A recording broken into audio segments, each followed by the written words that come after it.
Hey everyone, I just wanted to make a quick video while we start our e-learning so that we can recap everything we did in chapter 10 before we left school. So remember, we're in chapter 10, which is all about polynomials. So remember, polynomials mean we're talking about many terms, all right? So hopefully you've got your packet.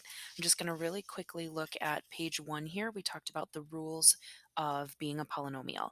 So remember, exponents can't be negative, polynomials cannot have variables in the denominator. We can't have variables inside of a radical. We can't have exponents that are fractions, and we can't have variables as exponents.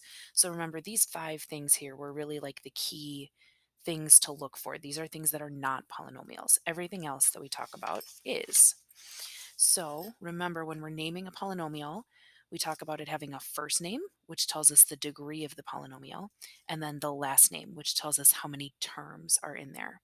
So hopefully you've got all of your notes written down. If not, you can always pause the video right here and copy down the things that we've got written. Moving on to page 3, we did a bunch of examples of figuring out if something was a polynomial or not. And then you can see here in red, if it was a polynomial, we actually named it. And then we did a couple examples of putting polynomials in standard form and identifying the number of terms in the degree so that we could then name it and identify the leading coefficient. So that's pretty much where we left off before we left for this extended break. So your first e-learning assignment that's in your packet is actually on page 8, and it looks like this. So it says section 10.1 review worksheet. All you are going to do is the first 6 questions.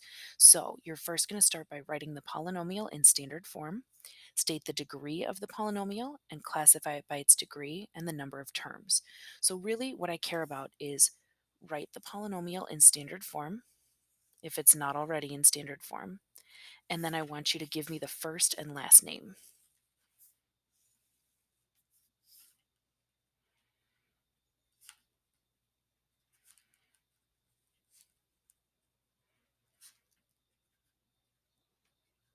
So again, on page 8, you're going to do questions 1, 2, 3, 4, 5, and 6. Put the polynomials into standard form and then give them their first and their last name. All right, if you have any questions, please email me or Mr. Holly. We'd be more than happy to help you. All right, take care, guys.